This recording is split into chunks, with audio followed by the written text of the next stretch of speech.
Ito yung mga sakit ng palay ngayon, tawag na stem borer. Bali may uod na nagsisimula dito sa puno, akyat pataas hanggang sa sirain niya yung bulaklak. Actually hindi naman masyadong apekto dito sa palay. Sa mga ibang palayan lang.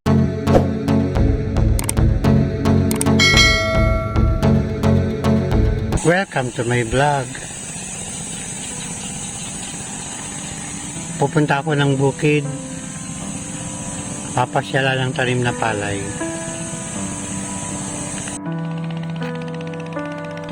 Kaaani lang dito sa bukid na madadaanan ko.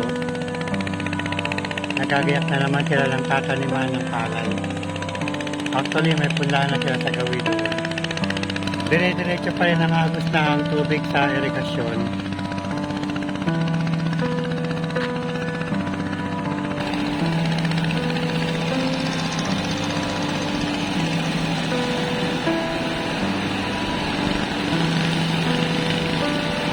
Ito yung lakas ng bagsak ng tubig.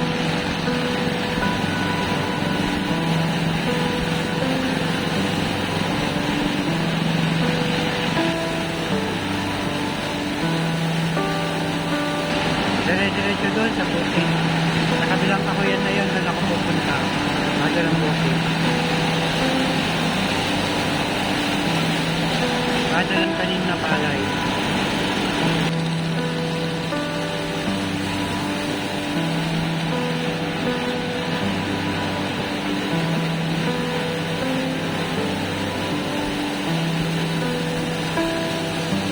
Matapo na yung palay na madadaanan ko.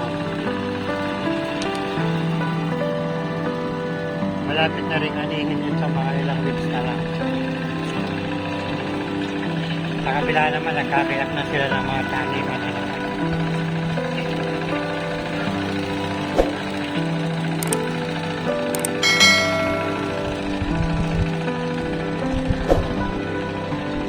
Nakakatawa pagmasdan ng mga tanim na palay.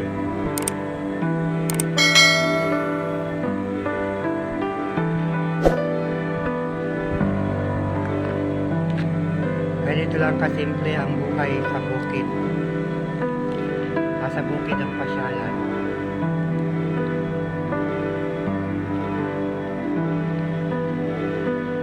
Nagbabawas na sila ng tubig dahil puno na yung palay nila.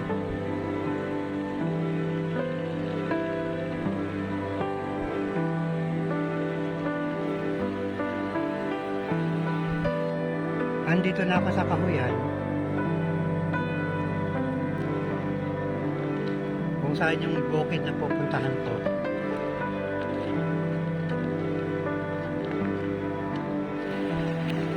Maapo po rin ang tubig dito sa irigasyon.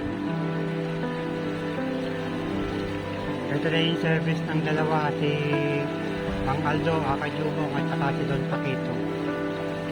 Maaga kasi silang lumusong dahil i-spray sila ng palay. Andito yung dalawang partner, si Jumong at saka si Don Paquito. Nag-i-spray sila ng palay para sa mga insekto. Nagtitimpla sila ng gamot. Gagamitin sa palay. Ito yung mga gamot na gamit nila para sa mga insekto. Foliar, pampa-green ng dahon. Pataba. May pondo naman sa balon na kuhanan ng tubig. Pang-spray lang naman ng gamot sa mga palay. Sa taas ng palay, nakalubog na si Don Paquito.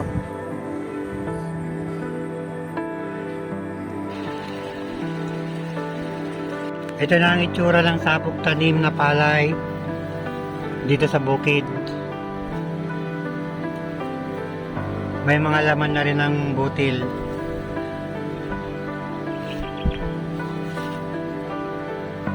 Maganda ang mga laman niya, sana magtuloy-tuloy, hindi masira.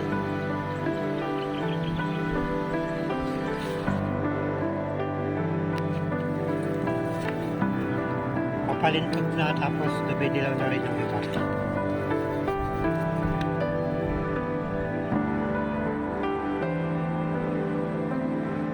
Ito yung itsura dito sa gawing punuan.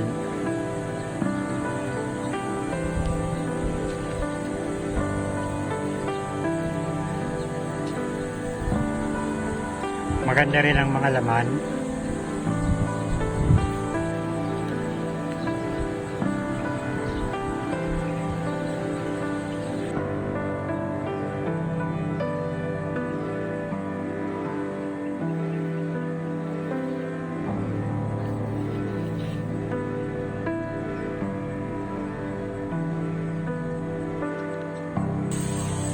Masaya na naman ang mga salot na itlog.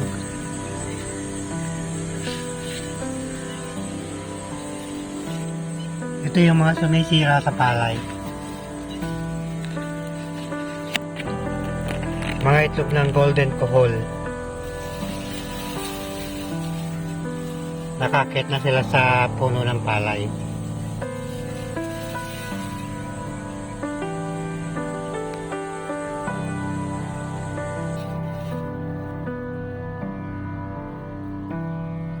Ito yung sakit ng palay sa lugar namin. Tawag na stem borer. Bali may uod na nagsisimula dito sa puno, umaakyat hanggang sa sirain niya yung bulaklak. Kapag nasira na, ganito na mangyayari. Nalalanta na yung bulaklak, hindi na magtutuloy na bunga. Dito nagsisimula ang uod sa pinakapuno. Aakyat siya papunta dun sa bulaklak.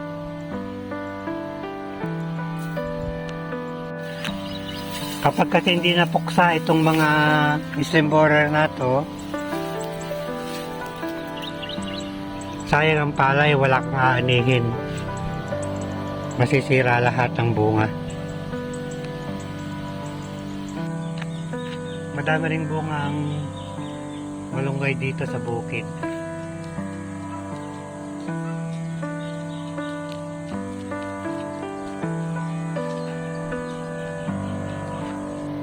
Uuwi na yung dalawa, sa likod bahay naman sila mag-i-spray ng gulay. Maaga kasi silang nagpunta rito sa bukid. Ito muna ang update sa tanim na palay dito sa bukid.